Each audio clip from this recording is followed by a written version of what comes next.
சட்டசபை தேர்தலை எதிர்கொள்ள தமிழக வெற்றிக் கழகம் தீவிரமாக தயாராகி வருகிறது. அதன்படி அந்த கட்சியின் தலைவர் விஜய் தமிழகம் முழுவதும் சுற்றுப்பயணம் மேற்கொண்டு வருகின்றார். தனது முதல்கட்ட அரசியல் சுற்றுப்பயண பிரச்சாரத்தை திருச்சியிலிருந்து ஆரம்பித்தார். அதன் தொடர்ச்சியாக அவர் இன்று நாகையில் தனது இரண்டாம் கட்ட பிரச்சாரத்தை மேற்கொள்ள உள்ளார். அதற்காக தமிழக வெற்றிக் கழகத்தின் தலைவர் விஜய் தற்போது நாகைக்கு பயணத்தை ஆரம்பித்துள்ளதாக இந்திய ஊடகங்கள் செய்தி வெளியிட்டுள்ளன. காவல்துறையால் விதிக்கப்பட்டுள்ள பல கட்டுப்பாடுகளுக்கு மத்தியில் குறித்த பிரச்சார கூட்டம் நடைபெறுவதாக தெரிவிக்கப்படுகிறது.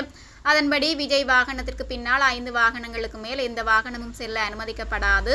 பயண வழிப்பாதை மற்றும் பிரச்சாரம் நடைபெற உள்ள இடங்களில் பட்டாசு வெடிக்கக்கூடாது. பிற கட்சிகளின் அலுவலகங்கள் இருப்பின் அந்த இடங்களில் தங்கள் கட்சியின் தன்னாளர்களை நியமித்து பிரச்சினைகள் ஏற்படாதவாறு முன்னெச்சரிக்கை நடவடிக்கை எடுக்க வேண்டும்.